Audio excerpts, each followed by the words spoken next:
AC Milan kembali diguncang isu besar. Masa depan Iglitare di San Siro kini berada di ujung tanduk. Menurut laporan Milan News, direktur olahraga asal Albania itu kemungkinan besar akan meninggalkan Milan di akhir musim. Penyebabnya jelas, musim Milan dianggap jauh dari harapan. Transfer mahal seperti Nkunku dan Jashari gagal memberi dampak besar. Total investasi mencapai sekitar 80 juta euro, tapi hasil di lapangan justru mengecewakan. Namun situasinya tidak sesederhana itu. Banyak pihak di Italia mulai mempertanyakan satu hal. Apakah Tare benar-benar sumber utama masalah Milan? Karena kenyataannya, krisis Rossoneri bukan cuma soal transfer gagal. Ada konflik internal, arah klub yang tidak jelas, hingga komunikasi manajemen yang dinilai berantakan. Bahkan Geri Cardinale sudah memberi sinyal evaluasi besar-besaran jika Milan gagal lolos ke Liga Champions.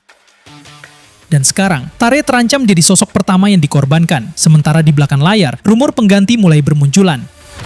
Nama Tony D'Amico dari Atalanta disebut jadi kandidat kuat untuk memulai era baru Milan.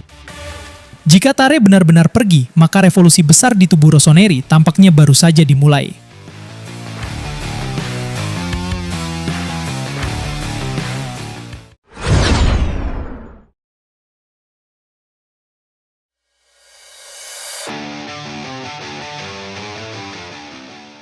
Serie A bisa menciptakan salah satu akhir musim paling gila dalam sejarah Liga Italia.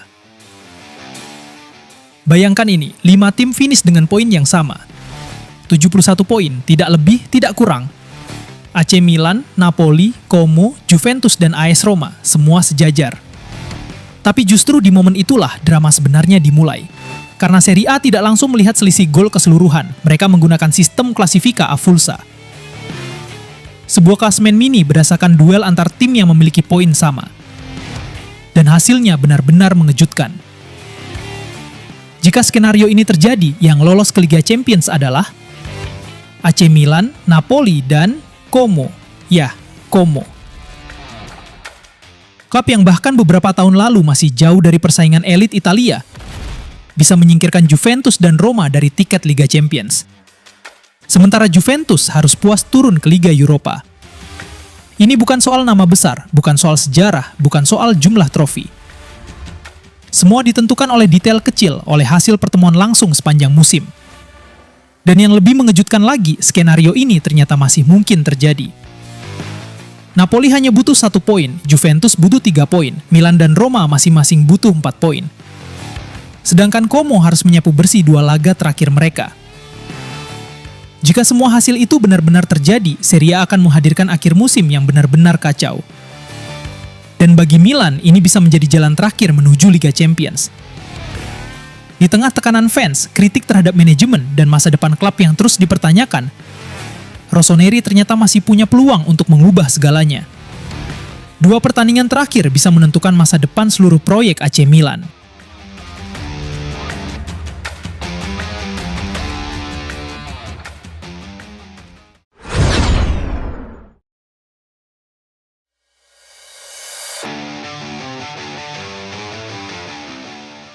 Kritik terhadap AC Milan kini datang langsung dari jurnalis senior Italia Sandro Sabatini. Dalam wawancara terbarunya, Sabatini menyebut bahwa jika struktur manajemen Milan tetap seperti sekarang, maka Massimiliano Allegri tidak punya alasan kuat untuk bertahan. Pernyataan itu langsung memicu perhatian besar di Italia. Karena untuk pertama kalinya, ada kritik terbuka yang menyorot hubungan antara pelatih dan arah klub secara keseluruhan. Sabatini menilai Milan saat ini terlalu fokus pada stabilitas finansial. Menurutnya, prioritas klub lebih banyak diarahkan pada neraca ekonomi, pengembangan aset pemain muda, dan keseimbangan bisnis. Sementara ambisi olahraga dinilai mulai kehilangan prioritas utama. Ia juga menyoroti bagaimana Allegri beberapa kali dibiarkan menghadapi kritik sendirian. Bahkan ketika Milan sempat mencatat rangkaian panjang tanpa kekalahan, manajemen dianggap tidak benar-benar melindungi atau memperkuat posisi sang pelatih di depan publik. Situasi ini membuat hubungan antara Allegri dan manajemen mulai dipertanyakan. Nama Giorgio Furlani kembali menjadi pusat perhatian. Begitu juga pemilik klub, Geri Cardinale, yang terus mendapat tekanan dari tifosi karena dianggap terlalu membawa pendekatan bisnis ke dalam sepak bola Milan. Di sisi lain, Allegri disebut masih ingin bertahan di Milan, tetapi ada satu syarat yang dianggap penting. Klub harus memiliki ambisi olahraga yang jelas.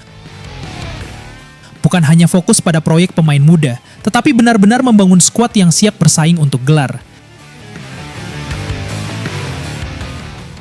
Karena di tengah tekanan Serie A dan tuntutan Liga Champions, Milan membutuhkan arah yang lebih tegas. Dan sekarang, isu terbesar di San Siro bukan hanya soal hasil pertandingan, tetapi soal identitas klub. Dan apakah Milan masih bergerak sebagai tim yang mengejar prestasi atau sudah berubah menjadi proyek bisnis modern?